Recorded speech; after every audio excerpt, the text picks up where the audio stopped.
पवित्र कार्तिक पूर्णिमार चलचंचल आठगड़ बाबा धवलेश्वर पीठ जोगी बेसरे दर्शन देउछंती बाबा धवलेश्वर। बाबा धवलेश्वर पीठरे थिबा महानदी घाटरे डंगा भसाण करने सह बाबा को दर्शन करिसंती श्रद्धालु। पवित्र धवलेश्वर पीठरे डंगा भसाण करी बड़ ओषा तथा कार्तिक व्रतधारी व्रत उद्यापन करिथांती। तेबे सेठारु अधिक सूचना देउछंती आम आठगड़ प्रतिनिधि मनोरंजन महांती।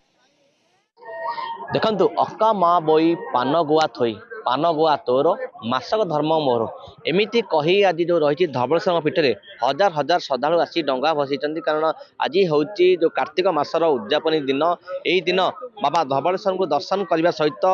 महानदी घाटे डंगा भसार एक स्वतंत्र परंपरा रही। सीधा सड़क दृश्य देखुवे ये जो हूँ ये हूँ महानदीर घाट एठारे सहस काली राति श्रद्धालु मैंने रही धवलेश्वर पीठरे डंगा भसा सहित बाबा धवलेश्वर को दर्शन कर विश्वास रही। आज दिन हूँ एक पुण्यर दिन आज समस्ते डंगा भसाई मास जाकर पुण्य मागी था। सीधा सड़क देखते कि आम सदा सदा श्रद्धालु मैंने आसी डंगा भषण कर आम सहित किसी अच्छा श्रद्धालु अच्छा माँ सहित कथा माँ आज आसी धवलेश्वर दर्शन कले डंगा बसिले केमिति रहिला अनुभूति भल लगे केते शांति लगे धवलेश्वर आसी दर्शन करती भल लगे माँ कहे आज धवलेश्वर दर्शन कले धवलेश्वर केते विश्वास करती बहुत विश्वास करू बहुत खुशी लगिला डंगा बसैलु महानदी रे राति रही हाँ राति रे रहिथिलु अपन सीधा समझते तेज आम एमती कथा जी जमी आम जो डंगा भसा पे देखा आसी आम सहित देखा होते जी यात्रा जगतर नायक अच्छा मानस पंडा सार अच्छा सी गोटे दिन निजक व्यक्तिगत कार्य छुट्टी नहीं आसी था धवलेश्वर सेवा करें कहे आज्ञा यात्रा करवा गोटे दिन धवलेश्वर सेवा करा प्रभु धवलमणि कथा अच्छी त्रयंबकम मृदामहे सुगंधि पुष्टिवर्धन उर्वारुकमिव वंदना मुख्यम अमृता तेना शिव पंचाक्षर स्तोत्र सबकि पापताप हरण हो जाए। सूर्य उदय होची जवा कुसुम संकाशम काश्यपेय महाद्युति धंत्वारी सर्व पाप प्रणतस्मि दिवाकर तेणु सूर्य उदय होती पूर्णिमार डंगा भसा हो महान पवित्र स्थान धवलेश्वर क्षेत्र कला बलद को धड़ा कर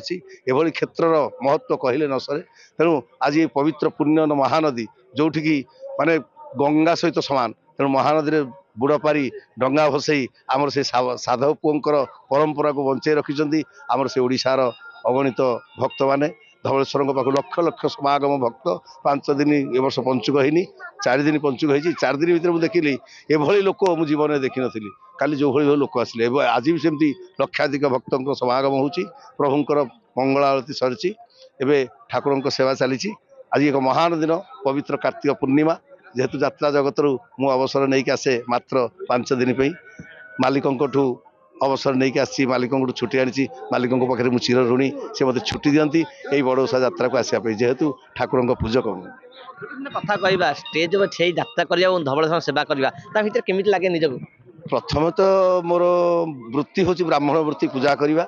जेहेतु आम मनोज पंडा अच्छा सी भी मोर भाई ए चंडी मंदिर पूजक सी भी से पूजा करती चलचित्र काम करती सीरियल काम करती तेणु प्रभु जो गोटे प्रतिभा देते अभिनय करने आम गोटे निमित्त मात्र तेणु निमित्त मात्र हिसाब से जिते गोटे अभिनयर कला देती से प्रभु धवलमणि ताकू लोकलोचन को आम आणुचु मंच अभिनय करुचु तेणु पुणी अभिनय सरीज जगह आम फेरी जीवु यहाँ हूँ कथा रही मानस पंडा सार कथा अच्छा सदा कह आज्ञा आज धवलेश्वर को आसिले दर्शन कले डंगा भसिले केमी रहा अनुभूति बहुत आनंद एठी लगुच प्रभु धवलेश्वर शैवपीठ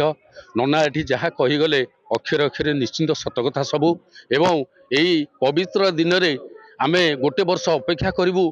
केमिति यही धवलेश्वर पीठ को पुणी आसंता वर्ष आसबू एवं ये टिके डंगा भसेबू बहुत आनंदमय ये पवित्र जगह प्रशासनिक पुलिस भाई माने सांबादिक भाई माने समस्ते एठी बहुत परिश्रम करी राति अनिद्रा हे एठी ये कार्यक्रम करुचंती आमर नना मानकर कथा कहले न सरे सेमाने रातिरु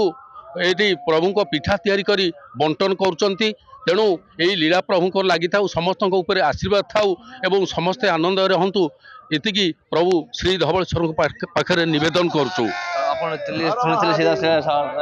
मुझे देखेबी केवल जेहेतु ये रोचे महानदी गभीर गभीर गंड रही से सुरक्षा व्यवस्था कराई देखुए किभली भाव ओड्रा टीम नियोजित रखा सुरक्षा को कड़ाकड़ी तेज निश्चित भाव कहवा धवलेश्वर आज जो शेष दिन से हजार हजार भक्त समागम होती पीठरे लोक मैंने धवलेश्वर दर्शन करने सहित आसी महानदी में डंगा भषण कर धवलेश्वर पीठर ମନୋରଞ୍ଜନ ମହାନ୍ତି, ନନ୍ଦିଘୋଷ ଟିଭି।